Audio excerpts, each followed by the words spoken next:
Hey everybody, it's Patrick Moore with Ironclad Wealth Management here, and today what I've got is a video. We're coming to the end of 2025, and so I wanted to go over 3 year-end tax saving strategies that Georgia small business owners can use. And the kicker is, as these are strategies that you don't have to spend a whole lot of money on buying a new truck, buying new equipment, those things that when you call up your CPA and say, hey, what can I do? They tell you to buy something and spend more money, prepay some expenses. So those are still valid strategies. But one of my pet peeves is buying things you don't need to save money on taxes. So today, what we're going to do is talk about different ways you can save money without buying equipment. So, having said that, quick disclosure, none of this is personal, individualized advice. You still need to talk to your accountant, talk to your own planner, and figure out what this means for you in the context of your own financial situation. So, as I was saying, kind of the old way, what I hear from people who aren't doing proactive tax planning is that at the end of the year, or really more likely in sometimes in February, March, but usually let's say November, December, they call and they say, okay, what can I do?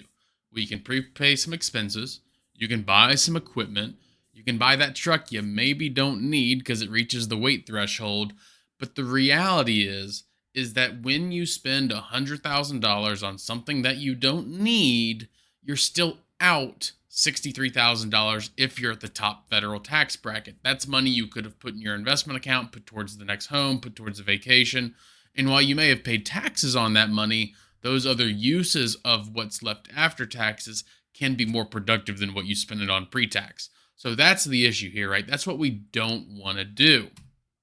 Now, the better way is to be proactive and really at the end of the year, think about what we can do before February, March to lower those taxes without generating additional expenses. And so today we're going to go over 3 strategies that you can do without incurring additional expenses in your business to lower your taxes.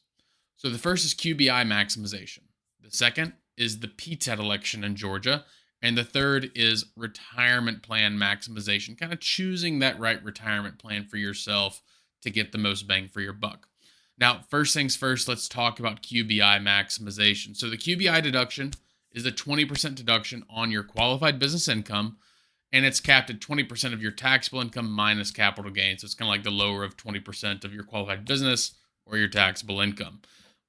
Now, there are some REIT related, like publicly traded REIT QBI impacts, but we're not going to discuss that because that's not business income. We're going to talk about your specific business today. But what are the limitations on QBI? Well, it's a great deduction while you've got it. But when you reach a certain income level, the government says, okay, hey, you're doing well. You don't need this deduction anymore. And so there's 2 types of businesses out there as far as the IRS is concerned. And depending on which one you are, it actually works a little bit differently. Now, the first is, let's just call it like everyone else, right? Or actually, let's start with the SSTB. So, SSTB stands for Specified Service Trader Business. And a specified service trader business is a business where a business owner or the business relies on the personal services of the business owner. Myself, a financial planner, I rely on the personal services of me as a financial planner in the business. So that's a specified service or trade. Lawyers, accountants, doctors, things like that, that's who qualifies. The problem with QBI is that once you hit the $394,600 level of taxable income, if you're filing jointly, anything over that starts to phase out your deduction. And when you reach 494,000 and change, the deduction is completely phased out. And no matter what you do, you can't do anything with QBI. Now, for everyone else, if you're a non SSTB, those same limits exist, but there's one major caveat. Depending on how your business is structured, you can still qualify for the deduction over that phase out limit. So if you look on the right side of this chart here, the limits are this: 50% of the W 2 wages paid in your business, that's to you or your employees. And the reason the you part is important is that's how you can kind of control some maximization, basically some inputs to increase your deduction. And the second thing is that you have 25% of W 2 wages paid plus 2.5% of your unadjusted basis of qualified assets. So essentially, what this means is if you're not an SSTB and you're over the limit, you can still maximize your QBI deduction. Now, if you're under those phase outs, really you're going to get it no matter what. There's not much for you to consider here.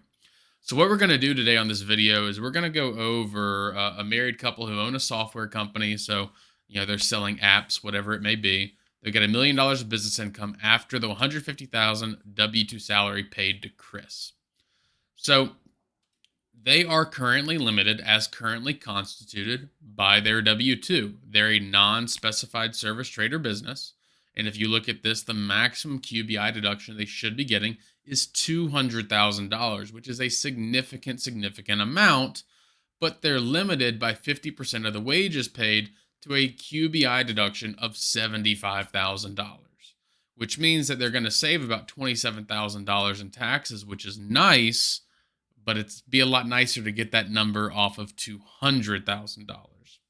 So one of the things that they could consider doing is they could consider giving an additional bonus to Chris, or basically adjusting his W-2 to kind of a more, we'll call, market rate amount for a software engineer of his experience. Because what I have found very regularly is that people like to keep their W-2 as low as possible to save money on Social Security and Medicare taxes. But that may be a little bit short-sighted. So let's look at the after scenario here. If they pay a bonus to Chris of $100,000, that brings his salary to $250,000. The maximum QBI deduction drops down to $180,000 because the business income goes down by $100,000, but the wage limit increases from $75,000 to $125,000, making that QBI deduction $125,000. Once again, that raises those tax savings to $46,250 and change, but it does incur additional FICA taxes of about $6,100. Even including those, it's a net savings of about $12,300. So looking at this, this is a decision that could benefit the Williams family, and in this scenario does.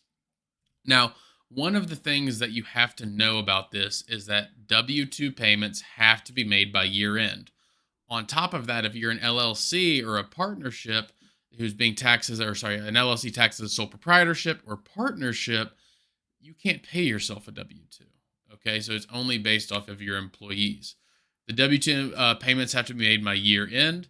And the reason I said that bonus is a fair market rate compensation for Chris is that you must use what's called reasonable compensation if you're an S or C Corp owner to pay yourself. You can't just dial your income up from like $50,000 to $500,000 to try and boost your QBI. You have to pay yourself a market rate. You can't just base it off of your tax savings. However, in this scenario, by kind of monitoring and looking at this properly, we just created additional tax savings with no new out-of-pocket expenses, which is exactly what we want to do. Now, the second thing we can do is use what's called the Georgia PTET election, which stands for Pass-Through Entity Tax Election. This is something that, I think was passed a couple years after the TCJA came out in 2017, but it's something that's been around, and if you haven't been utilizing it, you've probably left some money on the table for the last few years. So let's dig into it. The main reason this exists is that if you're an individual, your itemized deductions on your state taxes are limited. Now, the new rules in 2025 state that if you are under $500,000, there is a $40,000 cap on your state and local income taxes. But what happens from $500,000 to $600,000 is that you begin phasing those out, and very quickly, over only $100,000 of income, you go from the $40,000 state and local tax cap back down to the $10,000 cap from the TCJA.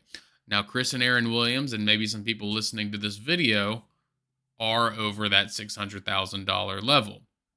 And the difference between $40,000 and $10,000 at the 37% federal tax rate is $11,000 of lost tax savings on those deductions. So if we look at this, what does a before and after look like? Well, the Georgia PTET basically says, okay, hey, If you use this, you have to pay your state taxes on your business income through your business. That creates an expense, and then that expense is recorded on your federal income tax return, which makes it deductible. So here's how it works for the Williams. If they don't elect the PTET, if they itemize, they save $3,700 in federal taxes at the $10,000 limit. Now, one thing to note is if you're not itemizing, you're not going to get any tax savings. So you have to be itemizing in the first place, which is a little harder to do with the increased standard deductions today. Now, if you do the PTET and you pay those the state taxes through your business, the federal savings could jump up to about $19,000. So it's almost an additional $15,500 in tax savings. And the good part is you don't have to do that much differently. All you have to do is be proactive and get this done before the end of the year in 2025, because in Georgia, the state tax quarterly deadline for individuals is January 15th. But to qualify for a business expense, you have to make your PTET payments by the end of the year. Luckily, it's very easy to do that. All you have to do is set up a corporate income account on the Georgia Department of Revenue website. You have to make your quarterly payments, or if at the end of the year, just make one big payment, whatever it looks like. And then you do have to make an election on your tax return. Once again, this is another deduction that exists that you're already paying the taxes. You're just paying them a different way. Now, the final strategy I want to go over is retirement plan maximization, which everybody hears like, oh, okay, whatever, I've got a good plan. But you need to kind of think through it and figure out what needs to change before the end of the year to make this work in the best possible way for you and your business. Now, this is just a little note here that I know retirement's an afterthought for most business owners, but as you grow, it not only helps you save on taxes, it helps you diversify some of your money out of your business, because while it is the greatest growth engine you have, it also makes some sense to take some money off the table. And what typically happens with most business owners I encounter is they start with a SEP IRA. The reason why is they get all their numbers, and in February or March, they talk to their accountant and they say, hey, what can I do to save money on taxes? The biggest and baddest deduction left is the SEP IRA. It's also the easiest because you can change it each year. There's no limitations. But part of that easiness and part of that delay limits you from the best possible deductions. So the SEP IRA is a good start, but is it the best retirement plan? Probably not. So let's look at a couple of retirement plan levels for the Williams family here. This is based on the $150,000 salary Chris is currently paying himself. If they set up a simple IRA in 2025, they can get about $21,000 into the plan. If they do a SEP IRA, it's about $37,500. If they do a 401k, it jumps to $61,000. And if they use a cash balance plan, which is a form of defined benefit plan, it's $170,000. So the SEP IRA, in reality, it's easy, but it's not the highest contributed plan. Now, I've got the cash balance plan in here just to show you, but there's some other restrictions on that. It's a little harder to do than the SEP IRA. The 401k, specifically the solo K, is just as easy as a SEP IRA to set up. It's just you got to make those employee deferrals before the end of the year. Now let's look at this, the SEP versus solo K. So not only does the solo K give you a higher amount than the SEP IRA, but it also generates higher tax savings if you're an S Corp. The reason why is those employee deferrals, they run through payroll. And so that's something that's already not through your QBI. That's something that gets the full 37% tax deduction. But the 401k profit sharing and the SEP contributions, they do reduce your QBI because they're made on the employer side of the income statement. And that results in you reducing your QBI. So you still get a solid tax savings of 29.6% in this scenario, but I'd rather have 37. So if you look at this, even if you're not going to take advantage of the higher contribution levels from a solo K, even if you contribute the same $20,000 in an employee solo K versus the SEP contribution, you're going to wind up with more money in tax savings if you're an S Corp owner. Now, one of the things I kind of mentioned a moment ago is that to make the most of this, to do those employee deferrals, if you're running payroll, those payrolls have to close on December 31st of each year. So if you wait until March or April, the reason that your CPA or your accountant or your other planner probably told you to just do a SEP IRA is because that ship had already sailed on the employee deferrals. But it's early December right now. The ship hasn't sailed. This is something you can still do, and it may make sense to vet and review your options. Now, just to wrap up, we have 3 rules over here at Ironclad, and I think this is really something that anybody can look at. But there's 3 things. It's that your tax planning needs to be proactive, meaning before the end of the year, and really, once you get into the beginning of next year, going ahead and starting planning next year. Your tax plan needs to focus on lifetime tax savings, not just short-term tax savings.